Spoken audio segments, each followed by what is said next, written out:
Okay, very good evening, friends. Welcome to you all. A warm welcome for the ninth lecture You in can the mute all. structure. Oh, I'm sorry. I think I better do that. 1 minute.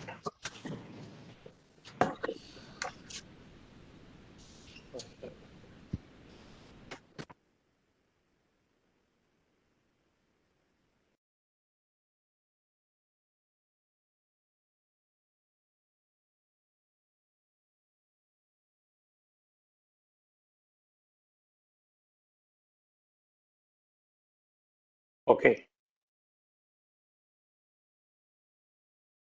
Okay. I think it's very good evening, friends.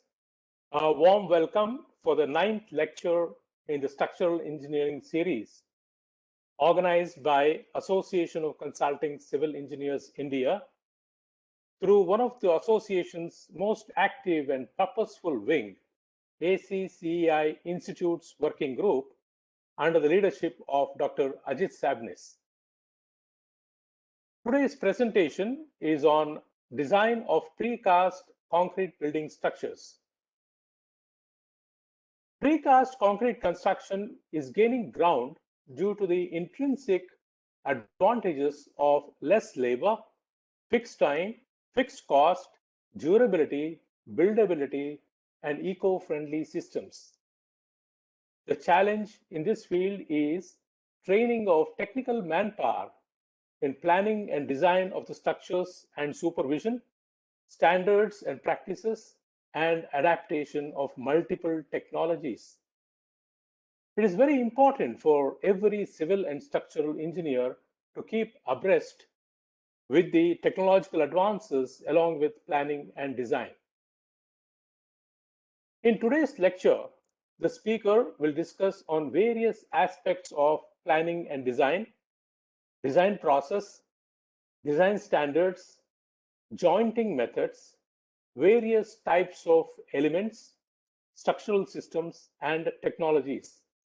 The speaker will also present emerging trends and status of precast construction in India. Today's distinguished speaker has been working in the precast projects over the last 21 years and is involved in many projects implementing precast construction by converting projects to adopt the technology. We look forward to hearing him share his wealth of experience. Friends, it is my privilege to introduce Speaker of the Day, Engineer P. Suryaprakash. Engineer P. Suryaprakash is an eminent engineer, consultant, and a mentor who has made significant contribution to civil engineering.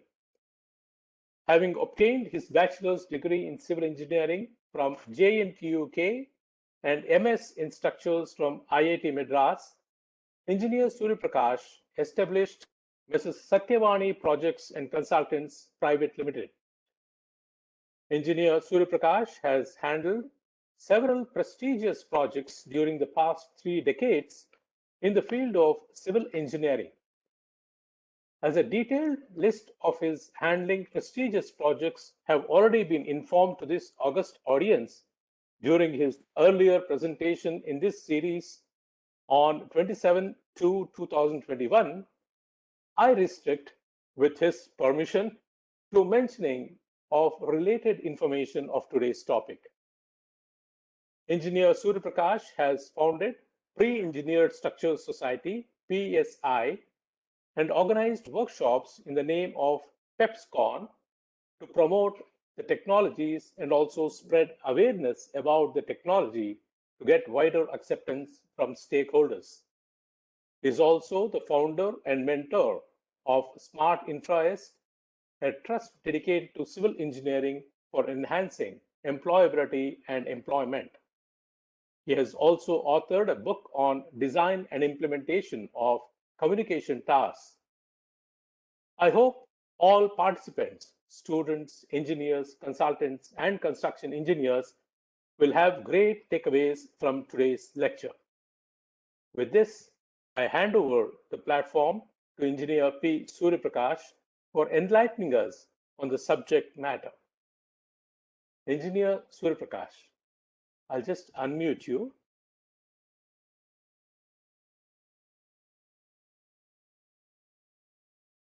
Yeah, you can unmute yourself, Surya Prakash. Yeah, thank you, Ranganath Yes. sir.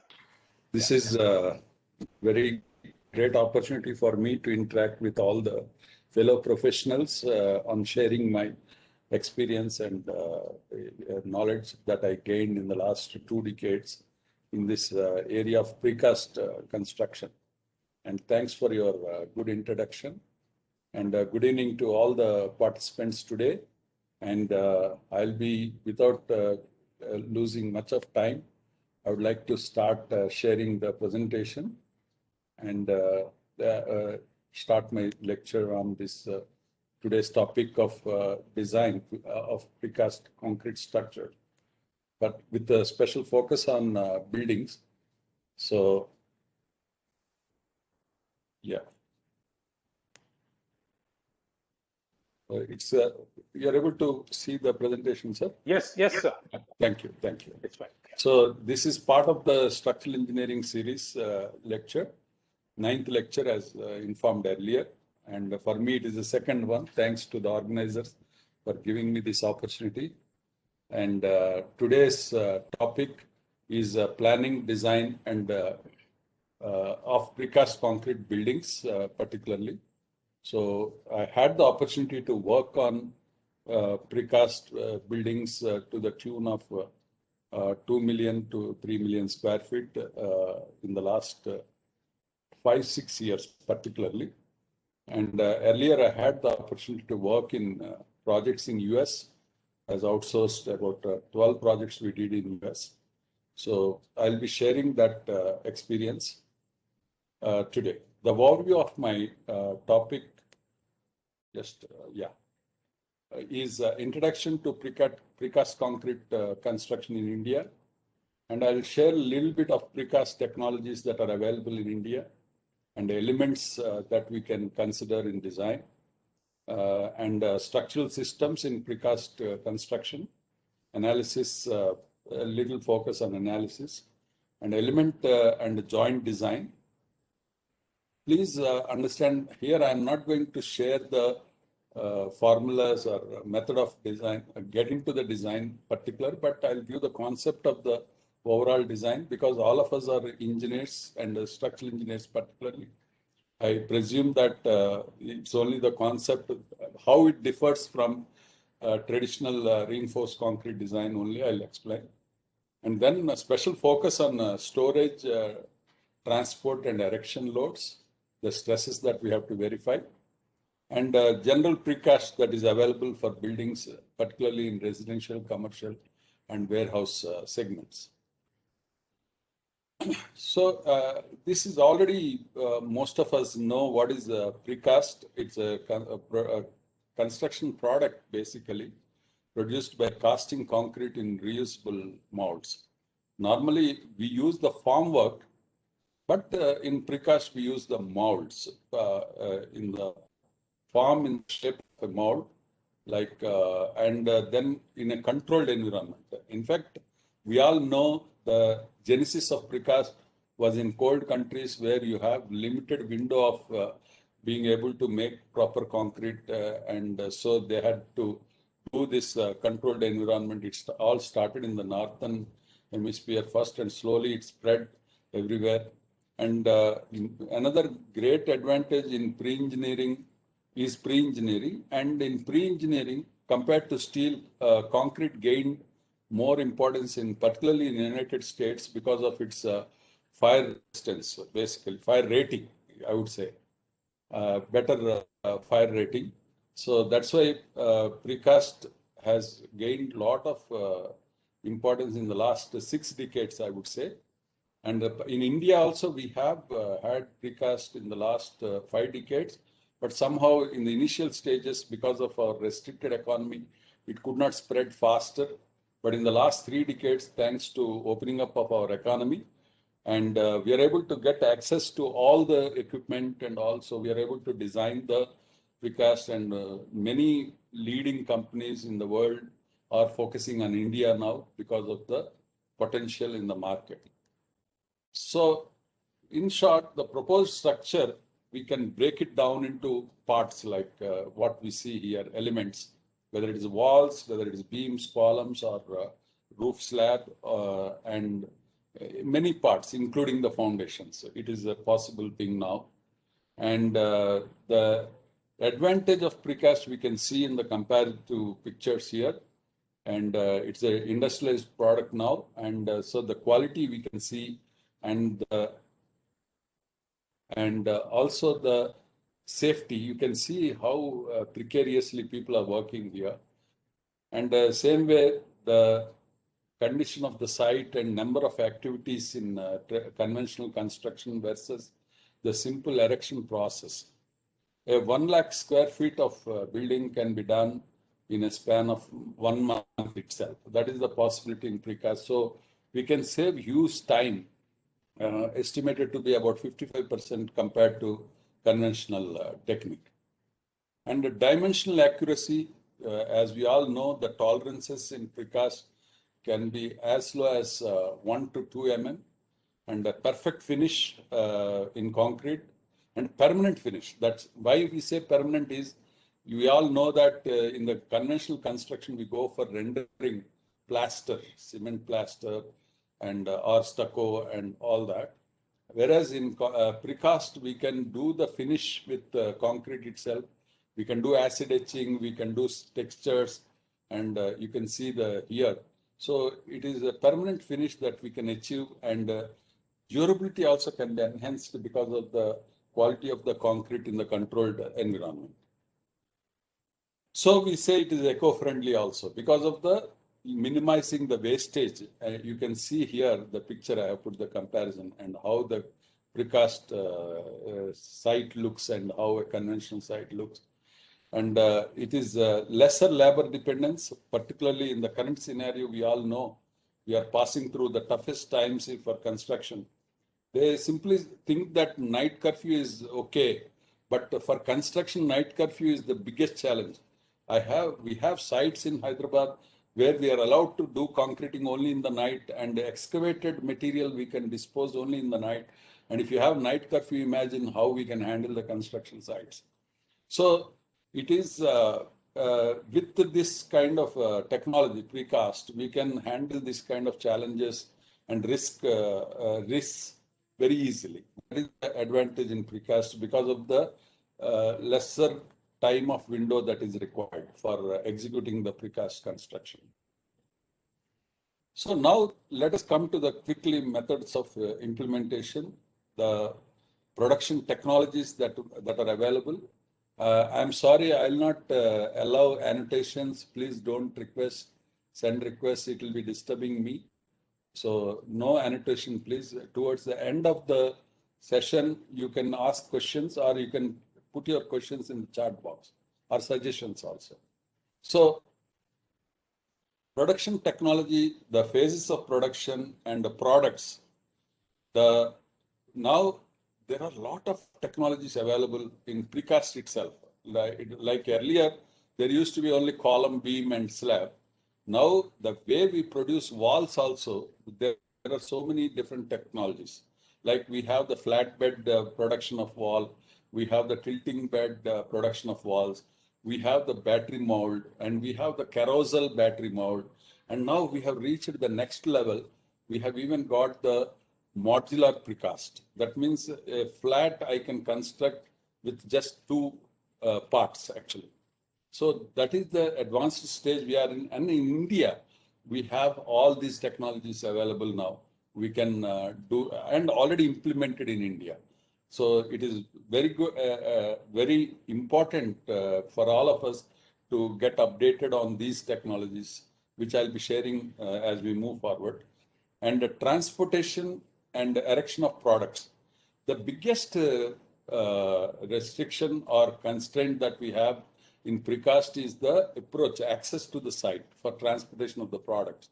So, for example, some people ask me, I have a 20 feet road access to my site, can I do precast? That is a difficult thing actually, because even for the trailer to turn around and reach the site is difficult, and also to install the crane And also you will have the electrical cables and all. So you have to study the site very carefully for erection planning, erection and transport before deciding whether to go for precast or not. But larger projects, it is always easy and it is possible. I'll be sharing the photographs as we move forward. So the products we have readily in most of the precast companies are columns, light wall panels. Light wall panels means basically for the for the partitions. We are doing a hospital project where we are doing all partitions in light wall only. Though it's a conventional building existing, we can do these light wall panels. They are called robomatic panels, and so it's a hollow core basically. You'll have the thickness of 75 mm and very lightweight and acoustic and thermal insulation that is possible. And then light wall panels, structural wall panels.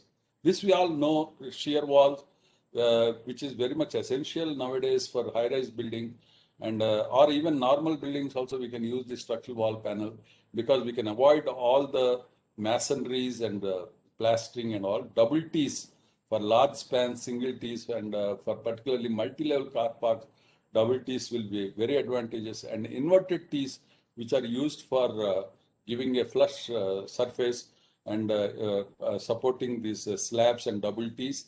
And we have the hollow cores and solid flat slab panels. That is possible. Hollow core is a very advantageous thing in precast particularly. And the spandrels. Somebody has put a message, is not able to hear too. I hope I'm audible. Can anybody confirm I'm audible? Yeah, you're audible, Surya Prakash. Now, somebody has put a message in the chat box that he is not able to hear. Okay. Thank you. Thank you. I'll continue. The spandrels, which are very useful for the end beams, and it is ledged beams, because for the elevation. I'll show the pictures. You'll understand better. And rectangular beams and stairs. These are the very important products because stairs, particularly in UK, for example, in London, they used to use just for the slab-on-grade planks and stairs only precast. Rest is conventional. Even that is possible actually. So we can do the mix and match of this precast and cast in situ in the projects.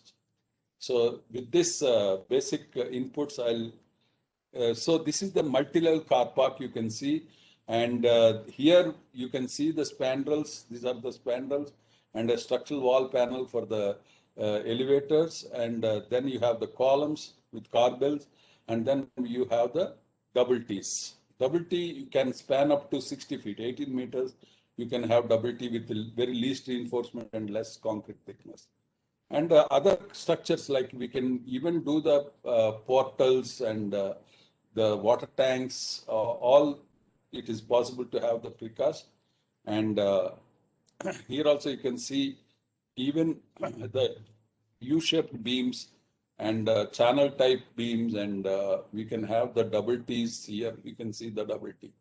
These are all the other types of structures. And residential, you can have the walls precast and slabs precast, and wall and slab system, simple without any beams, even in the residential.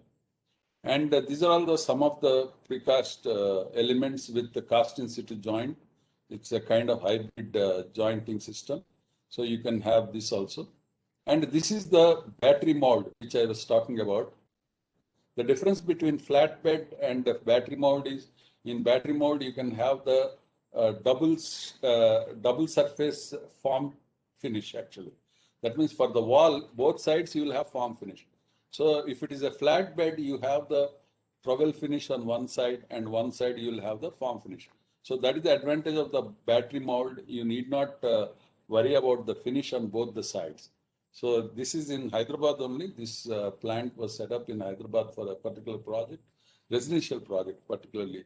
So in Bangalore, in Pina, the project was done by Tata Group for Tata Housing for using the same battery mold in carousel. That means it is a mechanized production 3 million square feet completed in 30 months for 30 floors. That kind of speeds are possible only with this technology. So next we have this hollow core, two types. We have hollow core that can be extruded and hollow core that can be slip formed. So I'm just giving introduction of various technologies, and even the circular columns and spun concrete. This is a spun concrete circular column. This is a part of our R&D in one of my clients' project, where we did the precast of rectangular beams, and with circular column, we did the hollow core bed also. So now getting into the actual topic, because we need to have the understanding of the present state of technology availability in India. I just gave the introduction. And now, when we get into the planning and design, the design intent we have to get from the client, functional requirements, and whether it is a fire rating and all that, and then prepare the design basis. Basically, in the design basis, the Indian standards 15926 is the code that is available now for precast, and we have a ICA handbook that is available. Any code of practice will emanate from the manuals and handbooks. So ICA has initiated this handbook, and it covers all the aspects of precast. So we can get access to that and keep improving our fraternity. And PCI, ACI and PCI, Precast Concrete Institute in the United States, it is a very good document and very useful for understanding the concepts of precast. So we can refer to, I will be sharing some of the information of all this today in the design. Yeah, you can search for these things, you will get on the web, all these things. And loading, basically loading, there is not much of difference. Only thing is, if Bureau of Indian Standards can incorporate uncertainties, in precast, we can reduce the dead load overload factor, partial safety factor for the dead load, because the tolerance for the precast is very less, and we can achieve the lower partial safety factor for dead loads. And geometry also, due to the geometry. See, in our conventional construction, we have columns, verticality and level of the slab thickness, column dimension. All we have very liberal tolerances actually. Whereas in precast, we have very stringent tolerance. So probably we can, as we move forward, that will be a possibility in future. With precast, we can have lesser partial safety factor. And the structural systems, in particularly, we can go for the same structural system like slab and beam with columns. And another next level is we can go for structural wall panels for high-rise buildings with the slab without beams. Only thing is, whatever structural system, whatever elements we consider, the size of elements and jointing method, we have to consider transportation, handling, capacity of the cranes, and the feasibility of installing the cranes on the site. So when compared to conventional construction, the design per se is to be considered in the holistic manner, considering the transportation, handling, joints, everything. And in the design methodology, we have to work from general arrangement drawings, that is basic plans of the building, and then we have to create the erection plans. Erection plans means we break the structure into elements, and assemblage of the elements we prepare. And from the erection plan, we prepare the shop drawings. That is for production of the concrete element. Sometimes this job is done by the precaster himself. A structural engineer need not do. But erection plans have to be given by the structural engineer, because considering the tolerances and size of elements and type of joints, we have to define. Like in steel, we used to do GA drawings in steel, and we used to do the fabrication drawing and erection drawings in steel. Same way, in concrete also, we have to do this. And next, we have to also consider the method of stripping, how you are going to demold. That is, normally we are all aware in infrastructure, bridges and all. This is the biggest challenge actually in precast particularly, the stripping method, because we want to strip early, and we want to handle the elements within 8 hours. So we have to achieve the allowable M15 grade, M20 grade kind of concrete within 8 hours, and steam curing and curing methods, heating heads are also available, and stacking of these after stripping, handling and stacking, transport and erection. So this is the process, as we all know, in the precast. So we have to consider all these things which I'll be sharing with you as we move forward in the drawings, how we have to design for these handling stresses. Next, the analysis. In analysis, the additional things compared to conventional method is construction loads and erection loads. So we have to consider the method of construction and method of erection. These also we will show in the drawings, and we will consider in the design of the elements itself, these erection loads and construction loads. In addition, compared to conventional analysis, we have to consider the robustness, because in precast we have a number of joints. Though in conventional also we have the in situ joint, in precast they are more prominent because the rest of the structure is very set, and we are forming the joints at the site. So we have to consider the critical element failing, and then consider the stability of the structure. Because you all must be knowing, in Gujarat, in precast, in fact, precast lost its steam or the speed because of 1-2 accidents that happened, particularly in Gujarat post-earthquake. A number of school buildings have collapsed, which are done in precast. So that is where this robustness comes into play. So we have to consider failure of 1-2 critical elements and still show the stability of the structure. So robustness analysis is very important. Even in pre-engineered buildings, this is a very important factor actually, the stability of the structure when a critical element fails. Next is the element design. Element design, we only have 2 things.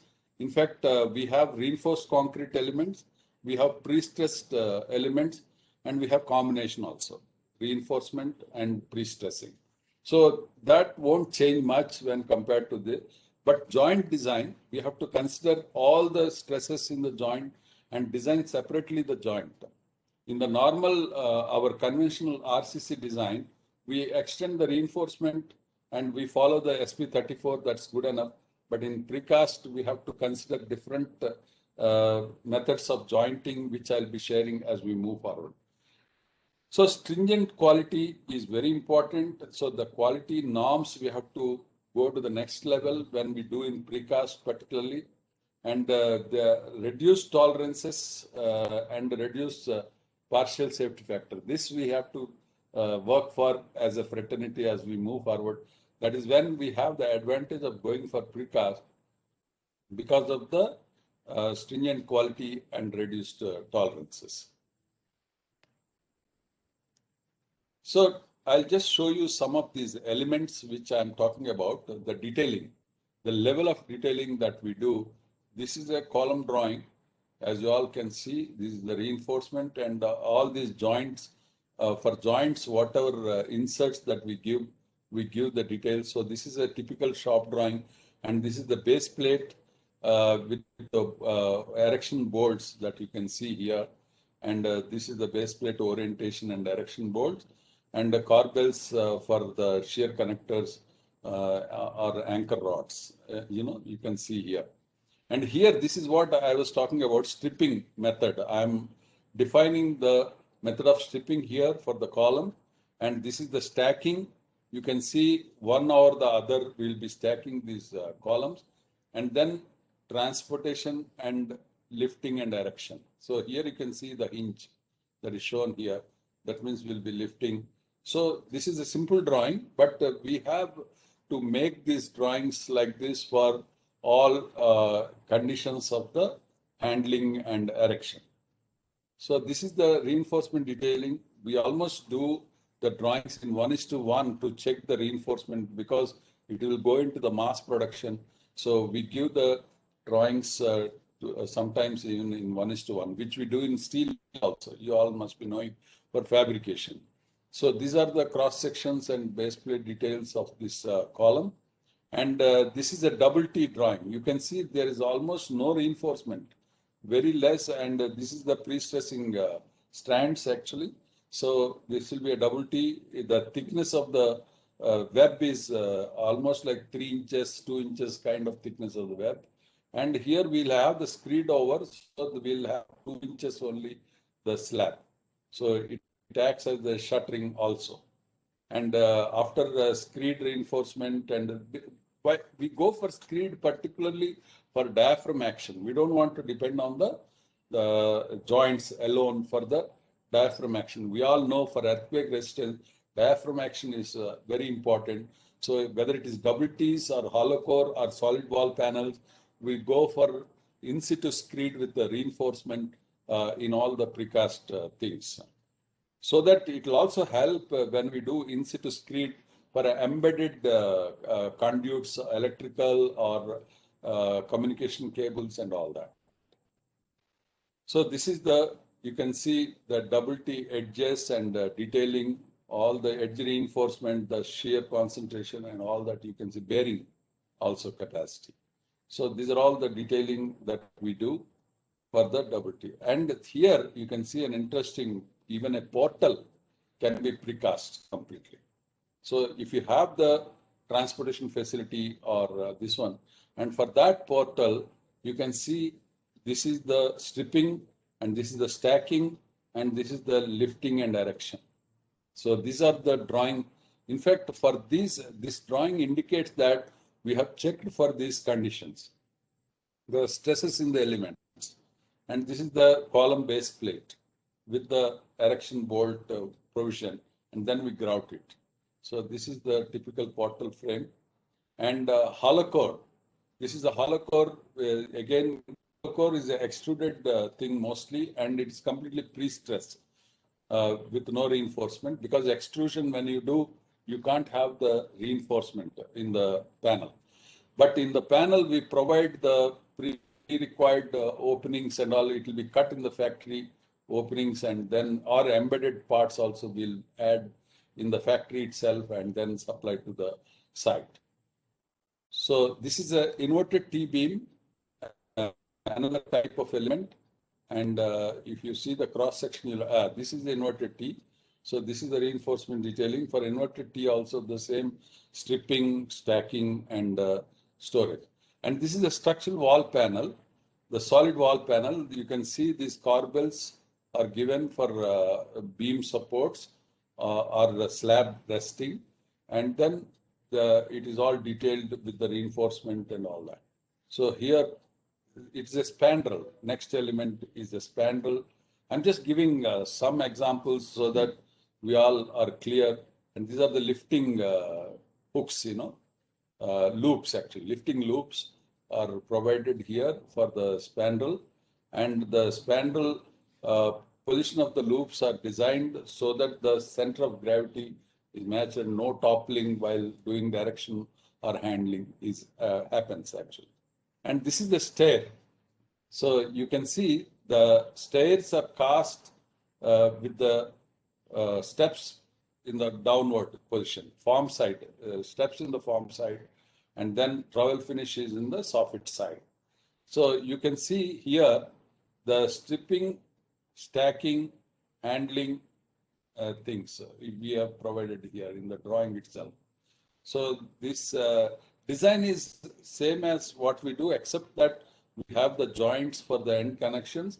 So that we'll consider, and detailing also for the reinforcement in the stair will be same as what we follow in the reinforced concrete. So now let us look at the structural systems in the precast. So we normally in industries we have these mezzanine floors, and you can have the mezzanine floor and roof like this. So industrial buildings also we can go for this precast up to 18-meter span.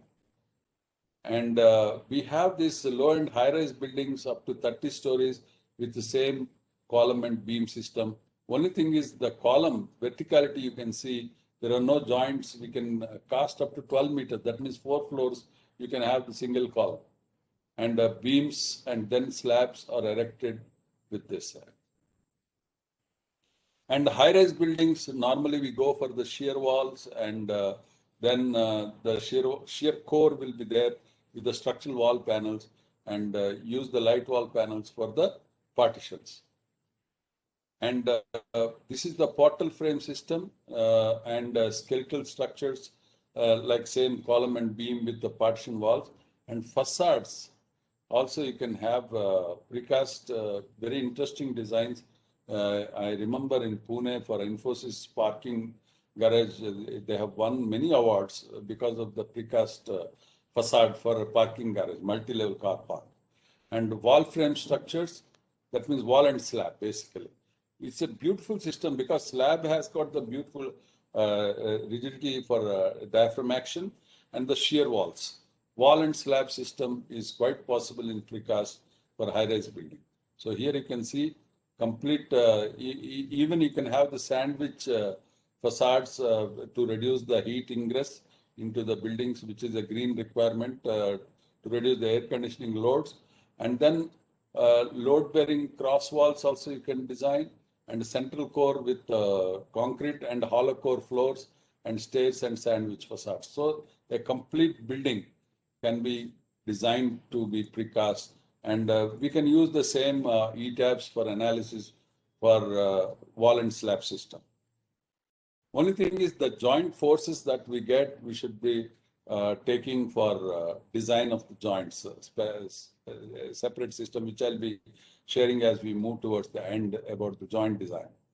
And portal frames, like what we do, you can see this I-shaped girders, because anything beyond 18-meter span, it is better to go for I-shaped girders, and which we have designed also. I'll share one design in that. And these are the industrial sheds with the concrete, and it is like same steel we can do in concrete also. Web openings and all that for the service ducts and all. So here you can see this is a inverted T, and this is a double T. This is a project in US which we did, and you can see these are all the dry joints with the steel plates, and they're all welded joints. Unlike Europe and Middle East and India also, we have the wet joints. That means in situ joints, whereas in US, because of the availability of these systems, very high strength plates and anchors that are available in the US, hardware basically. In India also they are available, but the cost is very high compared to our wet joint system. So in India, we follow wet joints only, but here you can see the dry joints, welded joints. And next is the waffle-crete panels. Also we have the vendors. It is one of the type of precasting that can be done for low-cost construction. And these are some of the data given by vendors to me. I'm sharing. Here you can see this is a waffle construction, and waffle walls and waffle slabs. It will all be lightweight. Further, the concrete requirement is reduced per square meter. So this is the waffle wall being handled. So this is another type of system, like mullion system. You know, we designed in Latur post-earthquake in conventional construction masonry wall with the mullions and bands. So same way here you can see the bands, and these are the mullions and infill waffle. So this is a waffle system. And next, let us go into the design. So this is what I was telling. Our 15916 2020, the latest revised code, and this is the first revision. Earlier, it is to great extent they have modified. I hope I'll be able to get this link. Yeah. Can you see the code, sir, or should I change the screen? Can anybody? It's visible. Code is visible? Yeah, it's visible. Okay, thank you. So I'm not sure about this software. Okay. If it is not visible for others, you can just mention in the chat box. For me, it is visible. Oh, yeah. So this is the building design and direction using prefabricated concrete, our Indian standard. Because this was a challenge for us earlier, prior to this code, when we went for approvals, the peer review institutes and people used to say we don't have code, so how can we check? Thanks to our Bureau of Indian Standards, now we have this code. You all can get the access to this code, and you can see all types of different types of joints are mentioned in this code, how to design and stress calculations and all that. It is given in the code, so you can refer to this. Here you can see the in situ joint between the solid wall slab panel and the beam, how the joint has to be designed. It's all given in the code. So please refer to this code, and it is available online in BIS. So just I wanted to share how it is updated actually. It's a very good information and support we have through this code for the design of all the elements. At least the regular structures that we design, we can access to this. So here also you can see the continuity of the column, beam and joint, and this is the splice joint between the columns. So this is about the design as per Indian standards, all this code. I'm not going very deep into it, but how do we close? Yeah. Prakash, Yeah. we are just able to see the front page of the code. Oh, You're sorry, referring to joints and all. We are not able to see anything inside that. sorry. Yeah, I thought anyway. Then I'll do one thing. I'll close this. Okay. I have to stop share, I think. Yeah. I have to how to share. How do we stop share? Stop sharing, and then I have to go to the again share. I'm sorry, I have.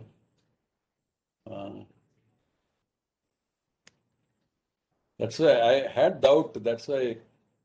Yeah. Share. Yeah. Now can you see? This is the. Yeah. Yes. Yeah. So sorry for Yeah. the confusion, because you confirmed. I thought you are all seeing this. Anyway, I'll just explain again. This is the IS 15916. So you can see all the details about the joints and design coefficients and all are given. So here you can see the slab and beam joint. And this is the slab, precast slab with the in situ concrete for diaphragm action, which I was explaining, and the shear connectors, like a deck slab. What we do, this is in concrete actually, with the latticed system.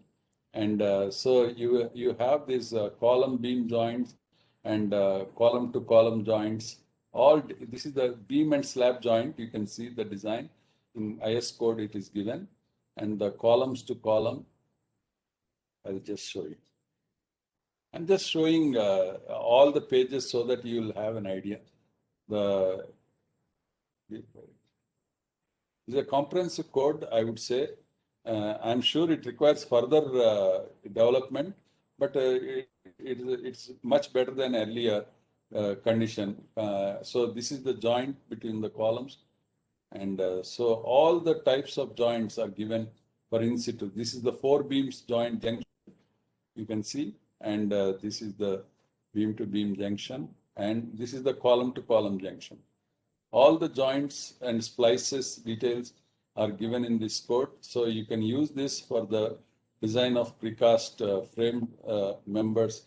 And next I'll stop sharing this, and let us go into this.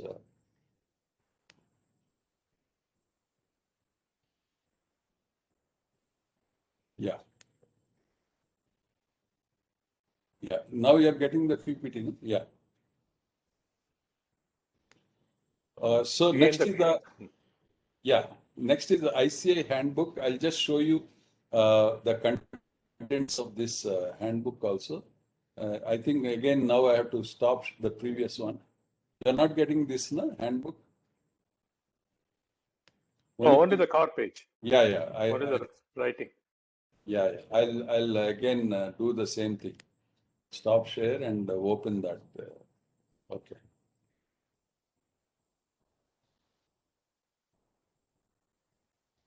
share. Yeah.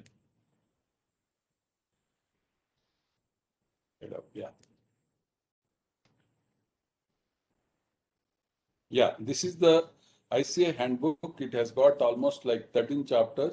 I'm not opening the entire every chapter, but this is the ICA handbook. This is a compilation of all experts in our country.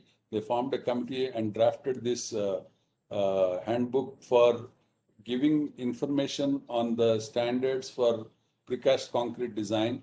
And so L&T, our Ramakrishna sir, late Ramakrishna sir was the chairing this committee, and they drafted this, and it will be very useful. The projects done in India with in precast and the future projects also, it will be very useful guide for transportation, erection, design aspects of all these precast elements.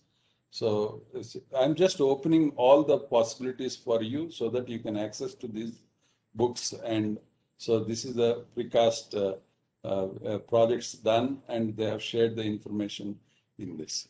So next important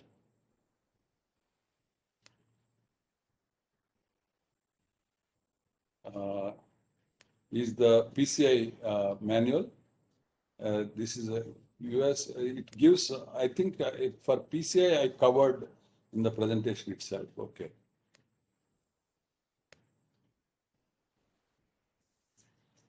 So now this is the extract of PCI, some of the tables, design tables for the hollow core, and this is double T panels, the design tables, and the charts for the design. It's not my intention to explain the methodology, but I'm just showing various thicknesses of hollow core and what are the load capabilities. You'll also get these things from the vendors actually. Whoever, because different technologies will have different things.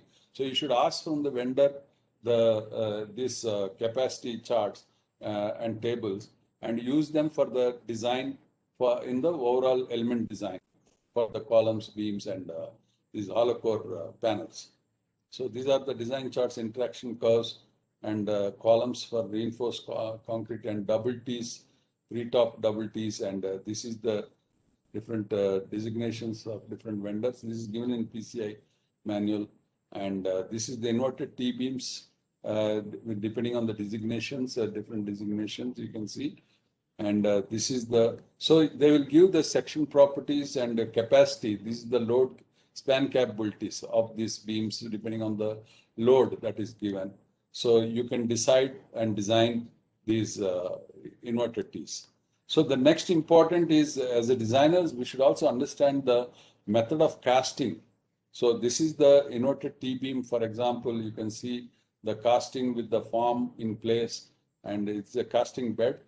And these are the wall panels with the lifting hooks, you can see. These are all made as per the drawings that we give. And this is the lifting hook details. And the stacking of this inverted T, you can see the end support position and lifting hooks that are there for these inverted T-beams. These are the wall panels, handling on the yard for stacking and lifting, and the sequencing. In fact, when we go into the precast, because of the standardization, the design is a little bit simplified, but the engineering is a lot actually. The sequence of casting, sequence of stacking, transportation, erection, we must definitely use the software like Tekla for scheduling this whole process. Otherwise, it will go into the chaos. So this is the panels for erection, transportation of the panels, and this is erection in one of the sites which I visited during construction and erection. So this is a 1 lakh square feet. You can see these steel plates. This is for dry joints, and this is the joint between the panels, the double T's. This is also a steel plate actually. We do the welding between the, so instead of concrete on site, we do the welding, and this is the joints. Then this is a multi-level car park. You can see the double T's, and this is the spandrel. the finish and quality that can be achieved. This is a wall panel table mold actually, and it's a tilting table you can see. And so one side will be trowel finish and one side will be the form finish. And the tilting tables now it is very much prevalent in India, very cost effective and even sometimes economical to go for this wall panels depending on the time schedule that we have. So this is the transportation of the wall panels, and this is the erection of the wall panels. So this is completely indigenized method you can see. And erection, we use the temporary supports for the walls. So in casting, we have to give the provision for these strut supports, in both the base slab and the wall panels. So you can see this is the erection sequence. And this is the slab form. Like I have shown you, you can have the latticed concrete panels for casting the in situ concrete for diaphragm action, considering the precast panel as the form itself. And the staircases we can use, and the wall panels, multiple wall panels. And then we have this column and beam, the junction, the jointing, different jointing methods for the columns you can have in situ concrete, pedestal that is. And here the wall panel casting, we provide all the grout tubes for the jointing with the cable, and then electrical conduits and all pre-designed electrical boxes we keep and then cast the wall panels. And this is the hollow core panel, you can see hollow core erection. And this is the erection of this. And aesthetic finishes, you can see this, whatever design we want, we can make it like various window designs and arches, anything. I'm doing a project actually, I'm not showing that pictures. One Patsala, Gurukula Patsala, 1 lakh square feet, we are doing completely in precast with brick finish actually. It looks like exposed brick actually. So that also is called liner panels we can use and give the concrete, exposed concrete finish with protective coatings and completely permanent finish that is possible. And these are the wall panels and foundations, strip foundations we get when we have these wall panels. And this is the plinth wall cast in situ, and then we have the dowels for the wall panels next to be erected. And this is the joint to be designed. And so you can see this is, we have erected the we have done the slab on grade concrete and then ready for erection here, wall panels and slab panels.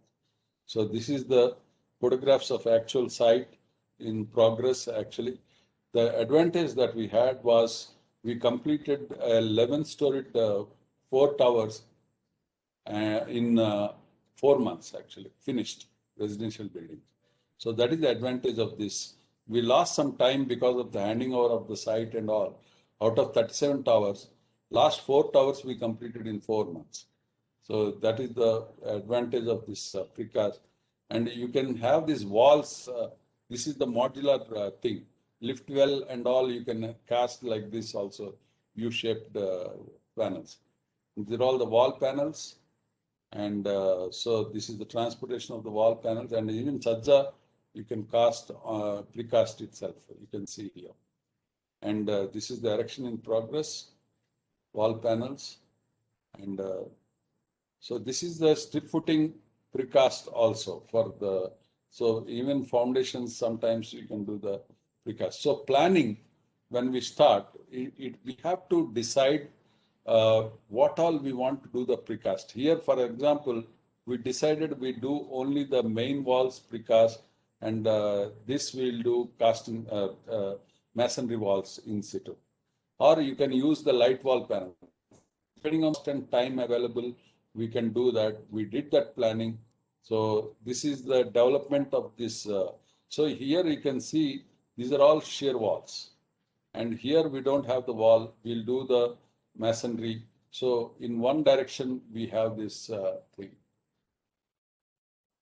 Cost of construction, somebody is asking. In fact, we could do at the same cost. I'll share the details as we move forward. So this is the development of the plans, and we decided in some cases, even considering 16700 code, we have to have the stiffness, continuity, and uniformity.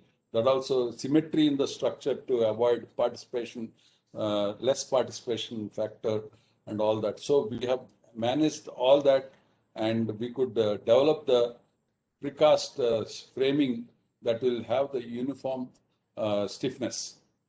And so this is the mass housing project that we have planned, and aesthetic considerations are very much possible. Any elevation you can give, any finish you can give in the concrete, and planning consideration also. Here you can see. Oh, sorry, sir. My voice is breaking, it seems. I'll try to not move, then it break. Yeah, sometimes we increase the span to make it economical. Here you can see, I could have broken this span, but hollow core, it is very cost effective if you have the spans above 6 meters, actually. So what we do is, instead of reducing the span, we'll use the larger span, have the partition walls on the hollow core. That will be economical in terms of timelines, actually. So we have done that also. So, and architectural finishes and facades, you can see this is the texture finish, and this is the stone finish, glass finish. All types of finishes we can achieve in the facades, aesthetic considerations. So this is the project I am talking about, which we did in Hyderabad. About 4,000 dwelling units to be completed in 12 months at a cost of 1,280 rupees. So as a part of risk mitigation in delivering this project, we adopted conventional and shear wall Maiwan, aluminum formwork, and precast. So out of 37, 14 towers we did in precast, 15 towers we did in conventional, and 8 towers in Maiwan. And we achieved the project, my client, in the same project we used 3 technologies, and precast definitely helped us, and we could achieve within the cost projected. So this is the photographs of that site. This is after finishing, it is very difficult to make out which tower is done. So this is the precast. You can see the stiff foundation and wall panels being erected. And on the other side, we are doing the conventional construction here, you can see. But at the end, we finished precast much ahead of conventional with lesser effort, actually. So this is the wall and slab. Here, what we did is we increased the span for, this is the hollow core, you can see. This is the corridor, and we have increased the span of the, each unit we used as one span, 7-meter span, and put the hollow core panels. And 2 units we had one box like, and we completed this thing. So this is the precast, you can see, this is the conventional on the other side. So precast and conventional in the same site. So we have completed. So infrastructure, this is a metro rail project we did in Gurgaon, where we used this I sections precast, and we did the in situ concrete for diaphragm action. And this is the concourse, and all 2 levels also we did the viaduct portion. And this is cast in situ, and we did the precast for the concourse. So this is all the design development that we did for this I shape, with all the openings required for, and we also did a flatted industry in precast in Vijayawada recently, and office buildings. So low dependency on labor, low maintenance costs, wastages are greatly reduced, and weatherproof thermal efficiency, and rust-proof, rot-proof, fungus-proof, and inedible to termites and rodents, and rapid erection. And durability and environmental friendly, intelligent products, and uses from other industries, leach-free, and water tightness and dampness vibration. So these are all the advantages. You can see the finish, how you can achieve the great finish. And we have this equipment available in India now, and various machine options for casting. And precast concrete, this is the plant, and this is the casting yard set up for the project. And right now we are planning 2-3 large scale 25,000 houses to be delivered in 30 months and 15,000 houses to be delivered in 12 months. This kind of projects are possible in precast only. And the batching plant we set up like any other project. Only mixed design, we have to cater to this for quick setting and delayed initial setting and quick strength achieving within 8 hours and all. So these are the molds being done and reinforcement and tying, placement and all that. And then concreting and finishing, stripping and handling. And now coming to these joints, precast connection, as I said, beam to roof joint and roof to beam joint, roof beam to column joint and floor beam to floor beam joint, and then beam to column and foundation final. So these are all the joints now we'll be talking about. The design of these joints, pocket foundations, and the projecting reinforcement and casting situ joint. These are all the and bolted joints. This is what I've shown in the drawing also. You can put the erection bolt and then grout it later. So these are all the column to column joint and mortar. This is a non-shrink grout tube. We grout with non-shrink grout. So it is like life of cement, same as life of cement, or even more for these non-shrink grouts. And so column to beam joints, here you can see the shear connector, bolt, and then in situ concrete. So to get the rigid action. So we will have the in situ concrete joint between column to column, beam to column and beam to slab. So all these joints, we can detail and design these joints. Hidden corbels. This is another method where we give the stepped beam and it looks like a rectangular beam after the finish. So you can give the corbel which will merge with the beam, with the stepped beam. And finally, the different types of joints like T-junction for the walls and L junction for the walls. And these are all the, and plinth wall to wall erected above. And these are the corbels and joints. This is the joints between the slab and wall and grade slab. And then we have the slab, cast in situ, and walls precast. So this is the different types of joints which we can design. Because I wanted to cover the overall aspects. When we say design, it's not like conventional design that we do. You do the analysis and design the sections for the column, beams and slabs alone. Here we have to consider the casting, we have to consider the stripping, we have to consider the stacking, handling, erection, transportation. All aspects come into the design. And also here we are taking out the finishes which normally are done at site, rendering or plaster, and then painting and all. You can eliminate all that and do in the factory itself the finish. In fact, I'm doing one project like that, prefabricated completely, including flooring we are trying to incorporate in the precast itself. And so just to move the whole module and erect one over the other. This concept is also possible now. And we have the vendors in India. Some projects are done, partially finished earlier. Now we are targeting to do complete finish before erection. Only erect the door shutters and window shutters and fixtures at the site. That's it. So in situ, we minimize the activity to reduce the risk of safety and labor problems. So this is the thing. So now I'll try to conclude my talk and give more time for discussion so that there can be good interaction. I request Rangnath sir to open session. Yes, sir. Thank you. Thank you very much for the nice presentation, Mr. Surya Prakash. I can see in the chat box that everybody are enjoying the presentation that was made. Yeah. Now I will unmute everybody. We can. 1 minute. Yeah. Participants who would like to ask questions, one by one, they can unmute themselves and ask the question. Dr. SRK Reddy. Yes, sir. Yes, sir. Yeah, please go ahead, Ms. Reddy. Sir, so many thanks to Surya Prakash, sir. Excellent presentation.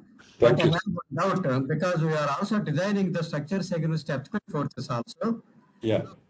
Normally, in the IS 1893 2064 latest code, it says that when the soil is loose soil or very clay soil, we have to consider soil structure interaction effect also.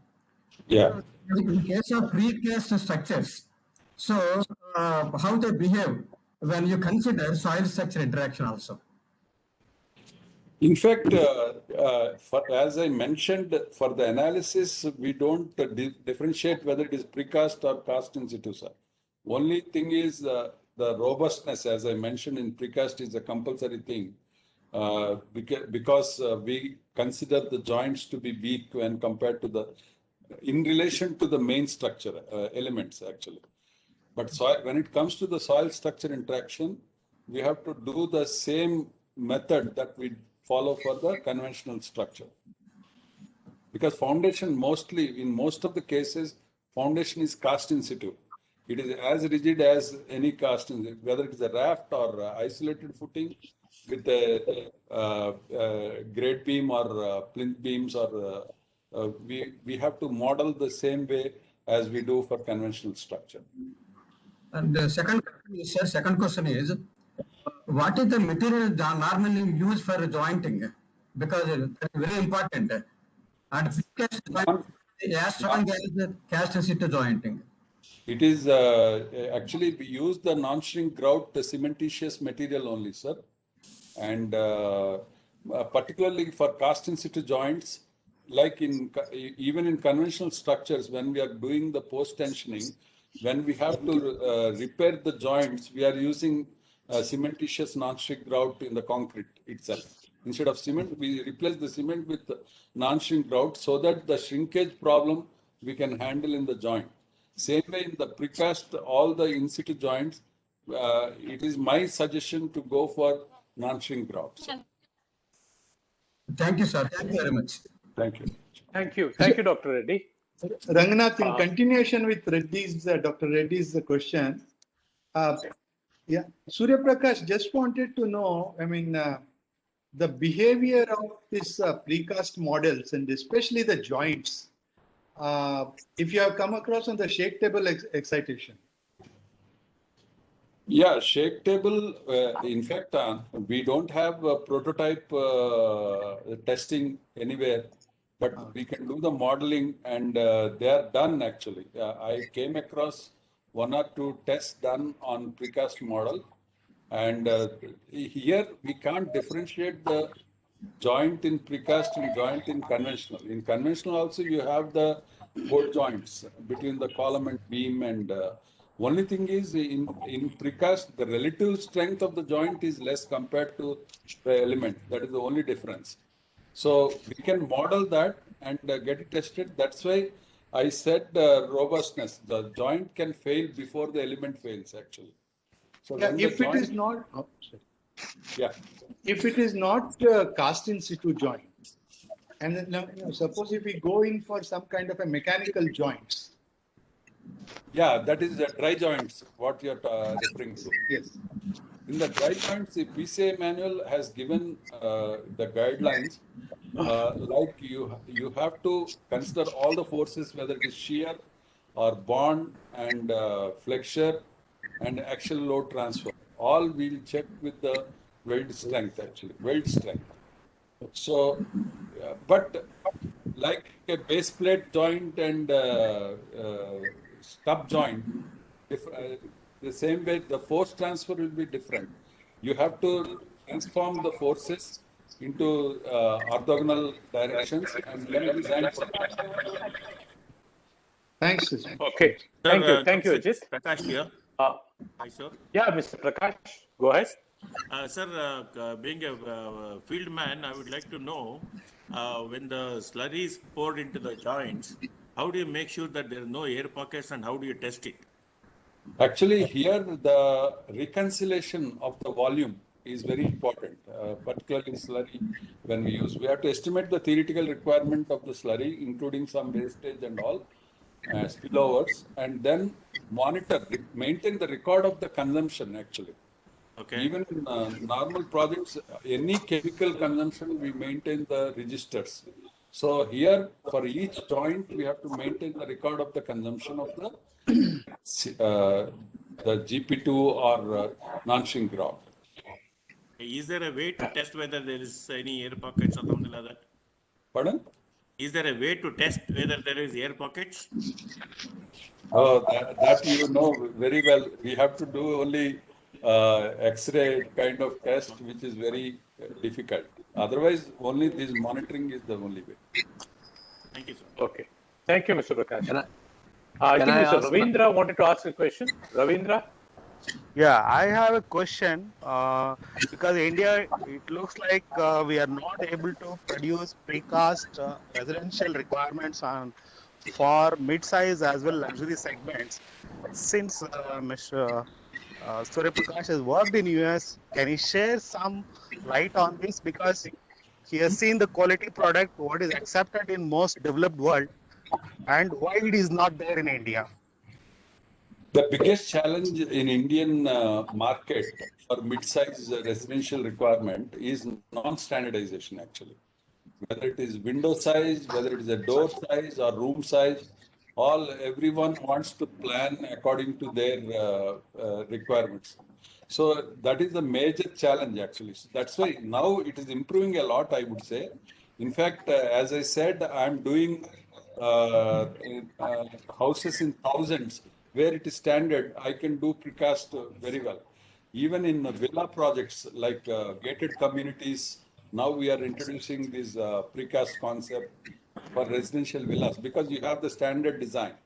Same size, repetitive, like 70 villas, 100 villas, and in such case, we can do. But when it comes to the retail model, this many people asked me whenever we conducted a workshop on precast, publicized, many people call me, I have a 200 square yards house plot, can I build a house with precast? That kind of isolated cases, the cost will be higher compared to conventional in precast. When you have the standard size, suppose I set up a plant to produce modular precast readily available houses, which is possible. In fact, it's my dream to get a house on Amazon. You should be able to pay with credit card and get your house. That is possible when you have the standard design and acceptance of the standard design. Okay, thank you, Ravindra. Thank you. Thank you. Vanjari Munni, I think you have a question? Vanjari? I have a question. Madhav Kamath here. Mr. Madhav Kamath, please go ahead. It has been observed in the past earthquakes that large panel structures, because large panel structures have performed better than frame structures. Obviously. What is your...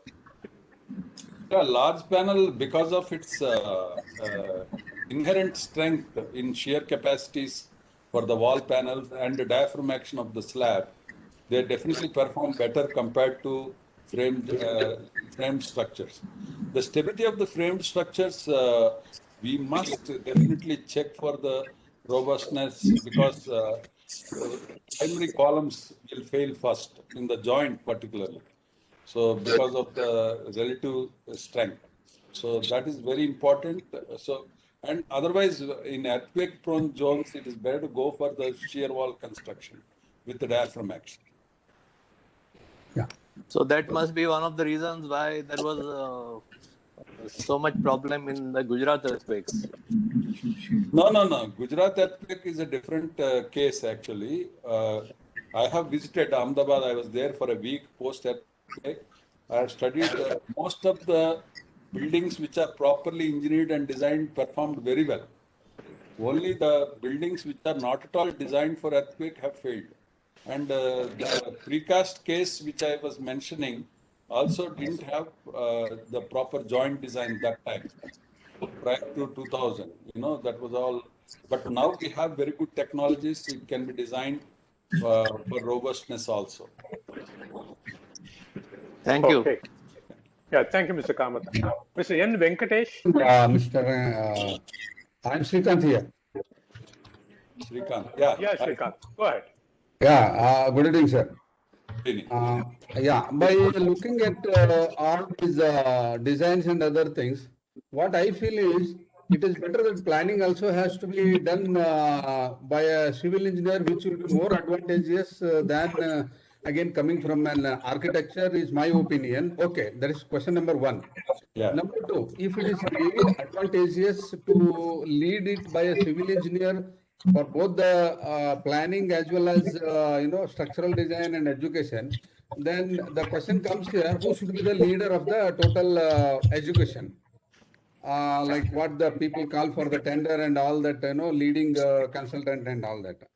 And the third question is, if the civil engineer has to lead the architectural planning or the planning services also, then we need to strengthen our civil engineering syllabus, which has been diluted in recent times with regards to the architectural designs and architectural services.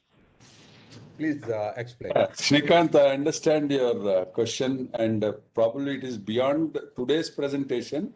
But you would have observed in my entire presentation, I didn't use the word architect or architecture. If at all elevation you want, it is aesthetics. It's not why architect only. So any technological implementation of the project, you need an engineer to lead the project, no doubt about it. That's what we are doing actually. I take up the projects where I have a say only, where I can dictate the method of implementation right from the planning stage itself. So definitely I am with you.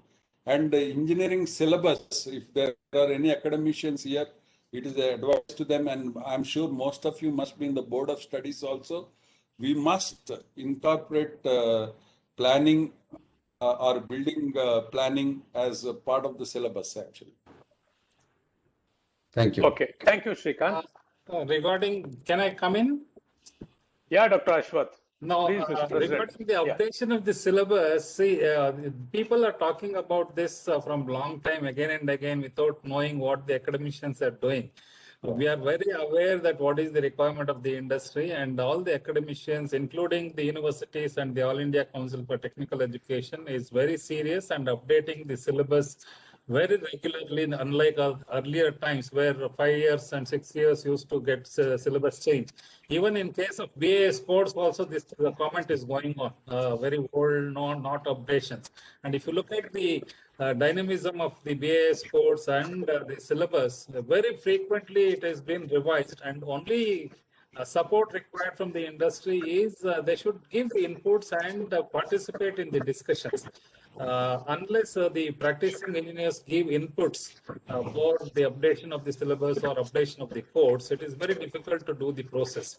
So all the officers at the codal revisions as well as at the syllabus framing, they are very eager to receive this support from the field, and the updation will happen with no time. In fact, now in the last 2 years, lot of interdisciplinary elective subjects are also included in the syllabus.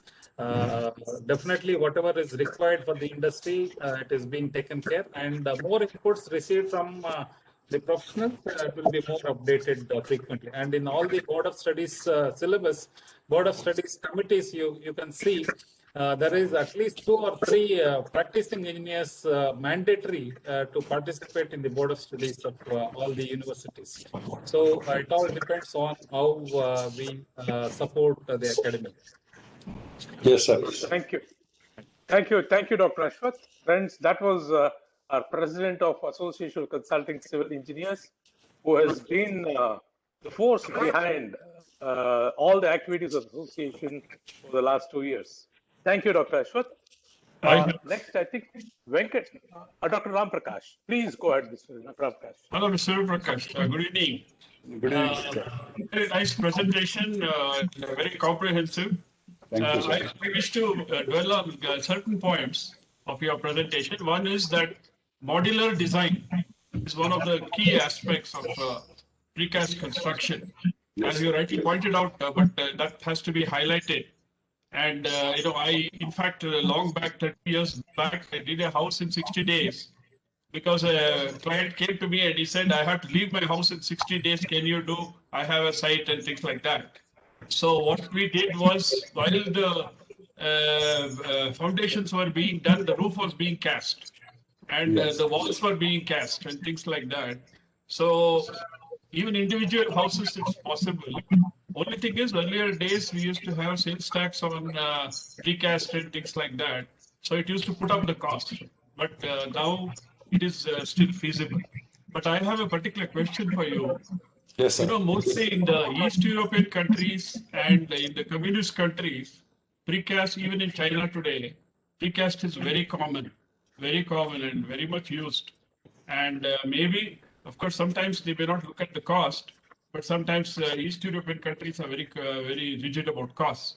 So what I'm saying is that there are a lot of codes which have come in with respect to East European and maybe even some of the Asian countries. I think, have you looked at some of the other codes, how they compare with our codes and, things like that? And one guide for this is the rehabilitation. I mean, is the failure of precast, if reported anywhere. You can learn from that to see what to do with the joint or what to do with the design or what to do with anything else. The only thing I can say is I have done precast in my multi-story building, but when I went to the roof, I said I will not do precast. I did the cast in situ. And when it came to the toilets, I did all cast in situ for the toilets. And these days, a modular toilet is being pushed in a precast unit. And these are the aspects in precast which also come in. But I would like a note from you on the code. Yes, sir. Yeah. Okay. Thank you, Dr. Ram Prakash. Thank you, sir. Thank you for your feedback.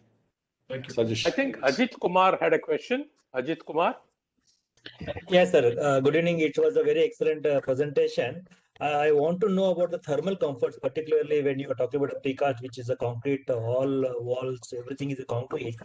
What about the thermal comfort and how you are addressing it in your projects?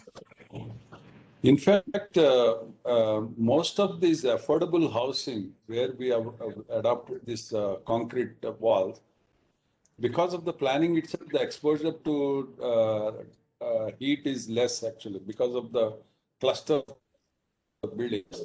But wherever you have the more exposure, particularly on the west side, you can go for the sand panel, number one. Otherwise, number two is you can have reflective paints, which are available nowadays on that surface. Otherwise, we didn't give any other precautions for thermal comfort.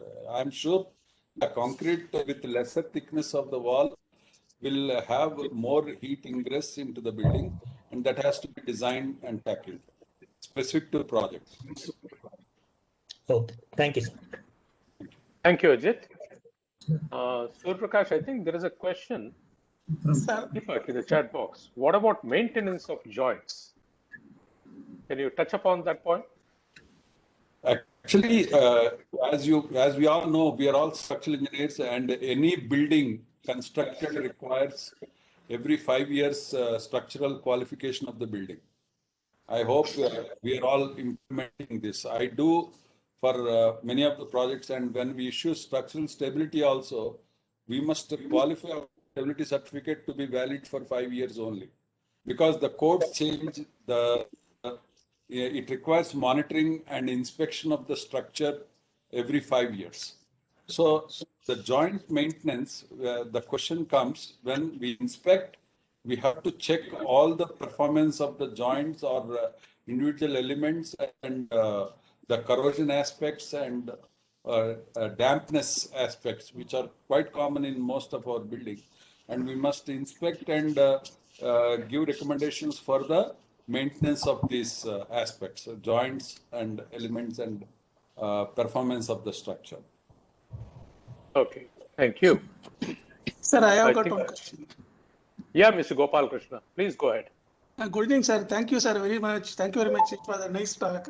Sir, I have one doubt. Whether we can go for the gantry girders, because I have not seen any gantry girders in our this thing. Industrial building. We can have the gantry means the rail will be steel only, but the girder is precast. So girders we can precast, we can go. Yeah. And sir, compared to seismic zones, which one is preferable, precast or RCC? Because RCC is a total monolithic once we cast everything, whereas in precast we are doing joints case by case in situ. No, which one is preferably better? Sir, in precast also we have rigid joint design. That means it is very important. You can design the tension of the columns and beam precast, and then have the joint at the null point or point of contraflexure. So that is possible. Otherwise, I always say that even cast in situ, you cannot say it is completely rigid because you have the joint between the beam and column. Always the cold joint is there. So, of course, there is a little bit of difference in the treatment, but you can design for earthquake-prone, highly earthquake-prone zones also with a rigid joint in precast. As the walls and precast walls and joints and will be some places are dry and some places are in situ joint. No, sir, where during the earthquake any possibilities of crack developing near the joints? I will move the joint to the higher level. I can have the wall and the slab resting on the wall, and the wall will be continuous. That is possible. I'll avoid the joint in the wall at the high moment zone or high shear zone.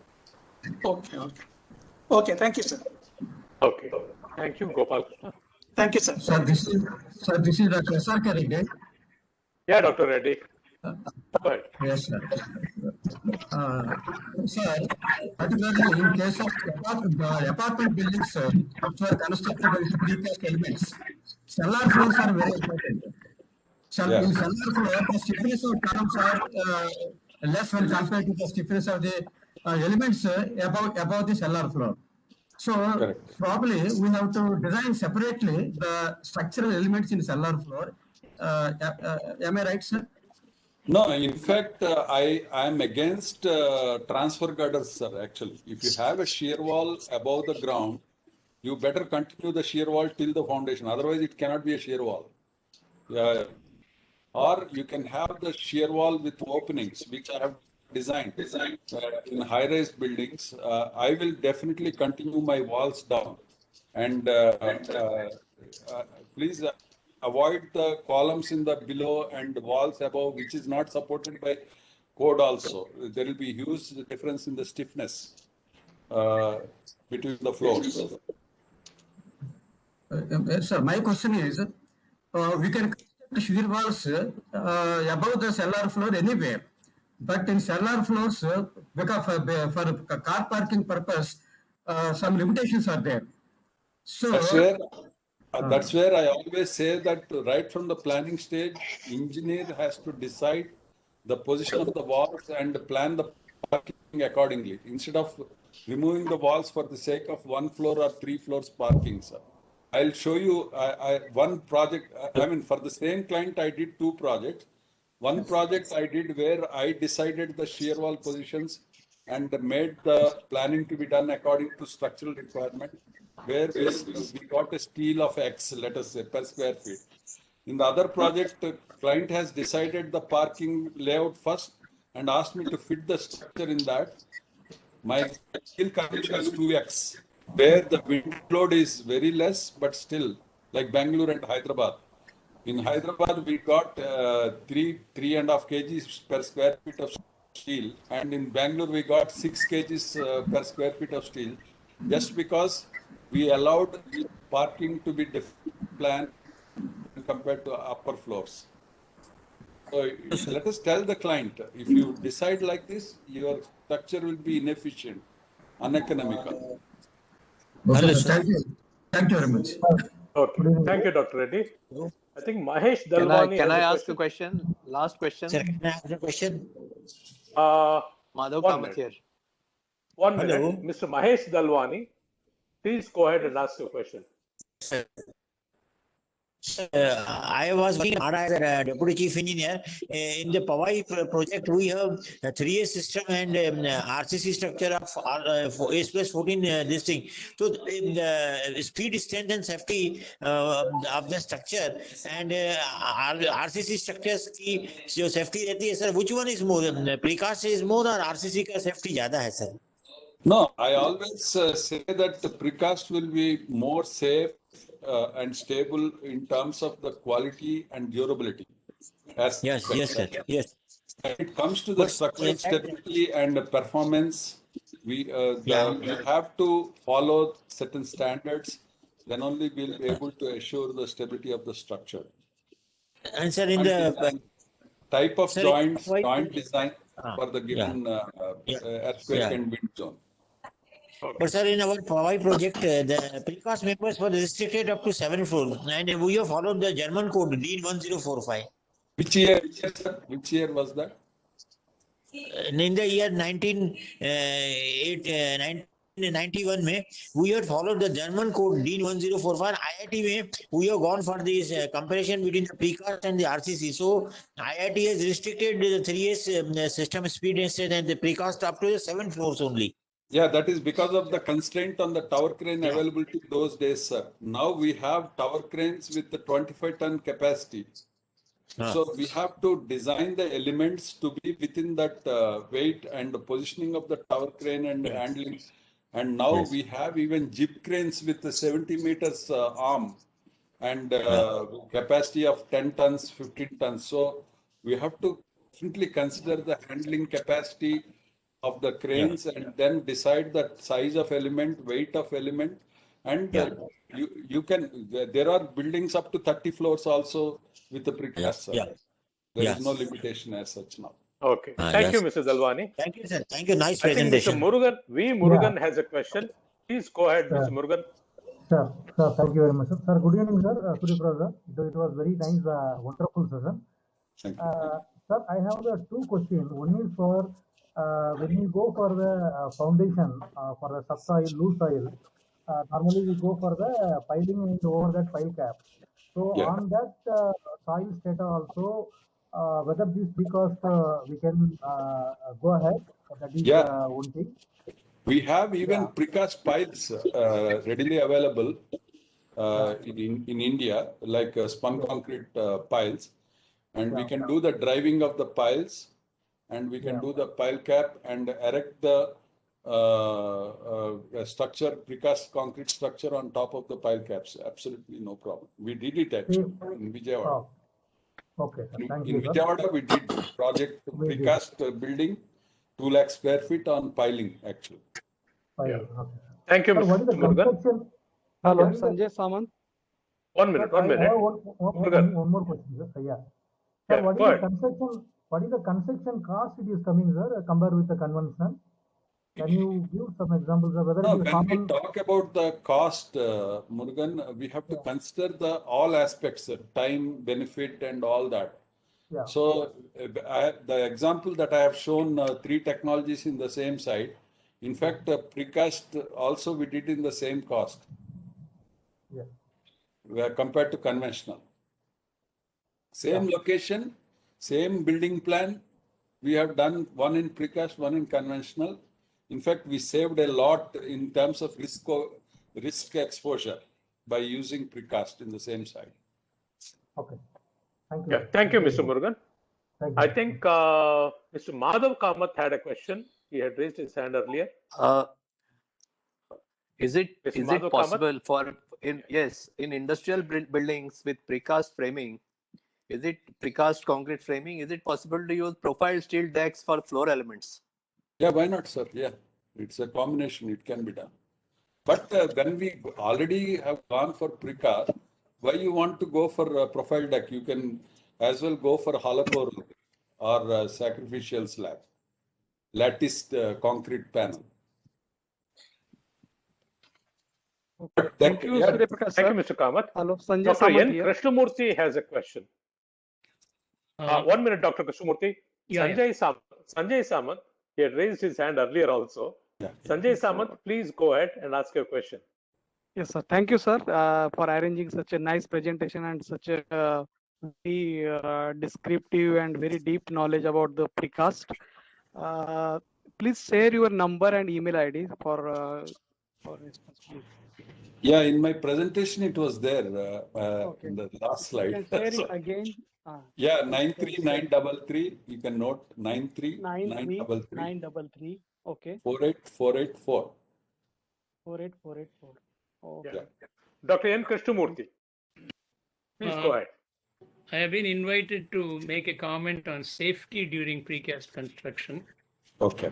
Actually, I appreciate Surya Prakash saying so much in such a short time, because while I'm very familiar with USA and Singapore, I'm learning how much and how little India has been doing. At one extreme, there's a lack of awareness of modern technology and safety during construction and other attitudes. And on the other extreme, gentlemen, engineers like you and companies like a few I know, like L&T and so on, are at the cutting edge of high tech. Now, Singapore is a very peculiar country, and it will probably take a whole hour to talk about the position or status of Singapore in the world. It is probably the fifth among 120 countries in the safety map. Oh, okay. While India, with all its advanced techniques, because of the averages pulling people down, it doesn't even appear on the map. So I'll try to be brief and just take 2 minutes. One, the Building Construction Authority of Singapore, which is the overall organization that controls almost all buildings in Singapore. Singapore is a small nation of about 5 million people with a lot of money and very good business tactics. And so it is able to do things which other bigger countries cannot do, even US cannot do. So BCA now insists on the top things like BIM, virtual reality, meaning people should be able to walk through, and not only precast and pre-stressed, but PPVC. I think you know the term, but many in India may not. Prefabricated, pre-finished, volumetric construction. Now, the interesting thing is, I was in the USA in the 1960s to 80s, and there in Canada, Expo 67 introduced the concept of an entire apartment being built on the ground level, entire apartment, not just a bathroom, and then lifted into position and to the customer's desired orientation. It is still standing after 60, 50 years. Now, Singapore started it 3 years ago in 2017. And it's saying that in about 10 years, all buildings in Singapore will be constructed by PPVC. Now, coming to precast, the advantages of precast, of course, are productivity, quality, and so on, as you have mentioned very well. But people must not think that all the danger and hazards have gone out.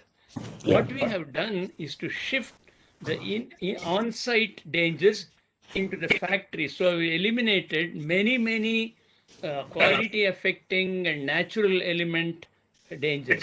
But all the precautions that we should take in concrete in situ must be doubly taken inside the factory. Now, as you also rightly mentioned, it is the connections that are the weak links in the precast. Now, there are classic examples of UK and some in USA where the connections have blown out and the structure has collapsed and they have demolished the entire block. But we have learned a lot in the last 3 decades. So today I'm proud to see that your company and I'm sure others are leading in it. The PPV, so they are saying we won't need any farm work anymore on site, because farm work is to build a permanent structure on site, and so it takes a lot of time, it takes a lot of effort, and in Singapore and many countries, although construction is a hazardous industry, maximum number of deaths in any particular material is in concrete construction and farm work. So they're eliminating it by moving it to precast. So most buildings in construction will not pass. They have CONSAS and other measuring devices. It will take me too much time, but no building can be built unless they show a certain percentage of precast to minimize the on-site dangers. The reason they are so particular, and again, I'll be very brief, is because Singapore imports 4 out of 5 construction workers from abroad, many from India, Bangladesh, Indonesia, and so on. So the local people don't want to mess up. They don't, like happens in any rich country, local people just want to live a high life. I think with that I should stop because, as I say, it's a very big topic and I may share my thoughts on a larger. I wanted to congratulate you and thank the ACCI for giving me these few minutes. My question was, I'll close with a question because you must have the last word. How much of PPVC is being done in India, if at all, and if it is, how invasive or prevalent will it become in the next few years? Thank you, sir. Thank you, ACC. Thank you, sir. PPVC, we have, I just explained in the last, we are also doing 2 projects in India with PPVC. We have identified 4 vendors in India readily available for PPVC. And we are setting up the plant near the construction site only. And we are going to do the complete volumetric pre-finished precast construction in that project. Each unit we are dividing into 2 parts. And we are going to assemble them at the side. And it is likely to happen in the coming 1 year. And once we are successful, I'm sure conceptually we could convince in this scale, like already they have done about 300 units, 400 units in a year in Bengaluru and other places in India. Now we are planning to do 15,000 units in 1 year. So that is the project we are targeting because PPVC is the only method with which we can deliver quality assured fixed cost and fixed time. Yes. So PPVC is the definite solution, sir. Thank you for giving me that input. Our name actually, I'm only calling it modular construction, but it is PPVC is the right word. Yeah. In fact, we are doing that in India also. Right. Yeah. So you think Thank it you. will spread all over India in the next few, it will become cost effective? Yeah, definitely, sir. We found our target price, you will be surprised, is 950 rupees per square feet, sir, for this. Compared to what? Compared to how much in situ? Compared to 1200, 1300 that is happening in this one.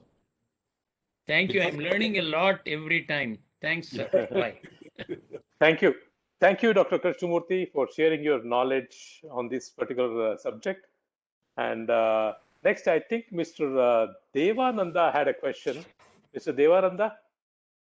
Some people also raised hand, Sabuskaria, Jahir Hussain, Rajendran Sivaraman. I think if Devananda has a question, he can ask a question now. Otherwise, we'll move on. I am Mr. Sabus Karia. Yeah, Mr. Karia, tell me. Yeah, it was a wonderful presentation. I have a question regarding the ductility for earthquake. How the provisions of 13920 is followed in precast construction, because joints are the joint is right at the, because the lafting of steels are not allowed at the joint as per the code. So are we able to maintain the provisions of ductile code in precast construction? Yes, sir. We have to follow. There is no escape because we are doing precast. I can't say I will not follow 13920. We have to follow, as I explained, the joint has to be precast with all ductility provisions and erect the structure in earthquake zone above 3. Any earthquake zone above 3. But the joint, column beam joint is right. The joint is connected Yeah, to the junction only, it can be precast completely. Okay, Okay. I am not able to get how it is. I'll share.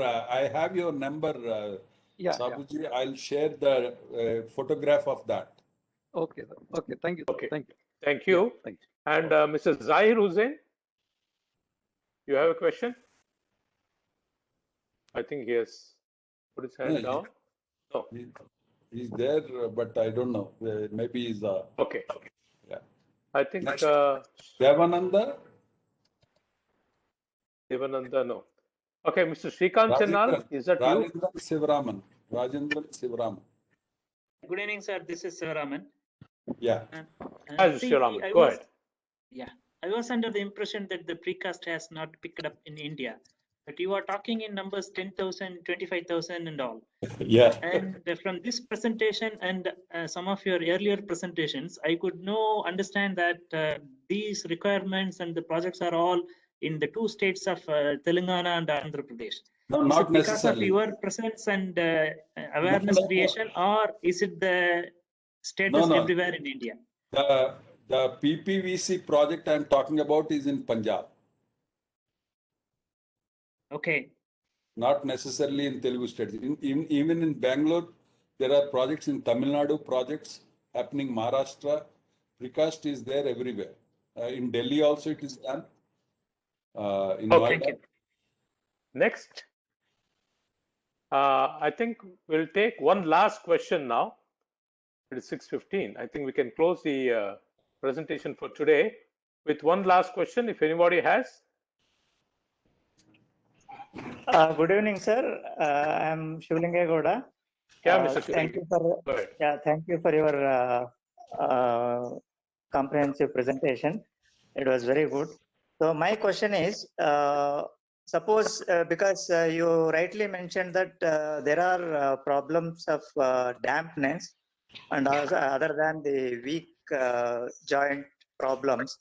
But the weak joint problem nowadays, okay, you assured that, okay, by designing and also monitoring with quality assurance, we can always combat that. But as far as the dampness, I think always there is a question.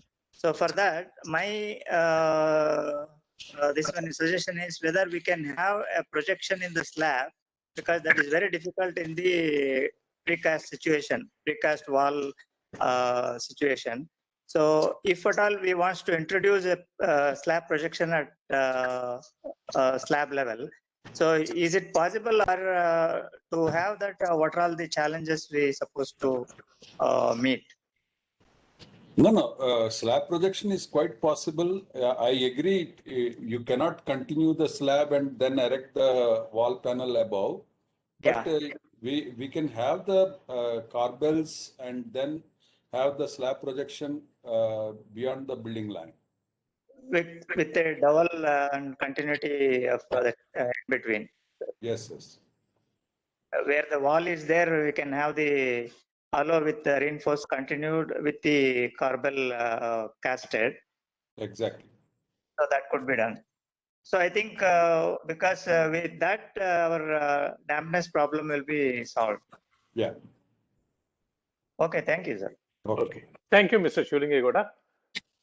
Friends, I think we have come to the end of this program.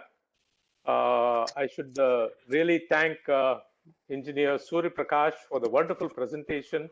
Thank you. And sharing his experience in this particular all-important field. Thank you, Engineer Surya Prakash, for the presentation. And I thank all the participants of today's lecture for having come and made this a success.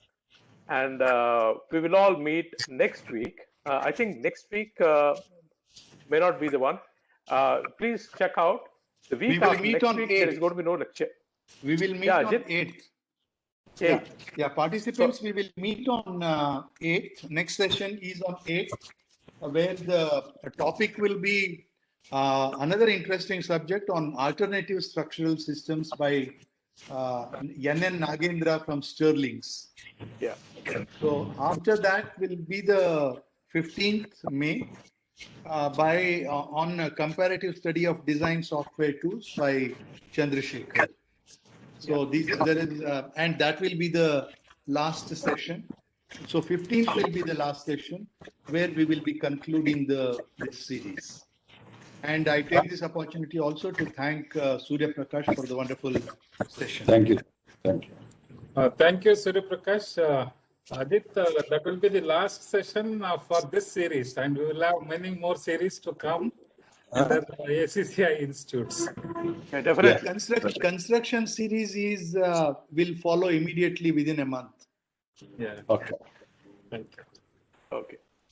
Nice presentation, Surya Prakash. Thank you. Thank you, sir. Thank you, sir. Thank you. Bye. Yeah. Thank you, friends. With this, we Yes, conclude today's session. Thank you all. Good night. Yeah. Thank you. Bye. Good night. Thank you, Mr. Ranganath.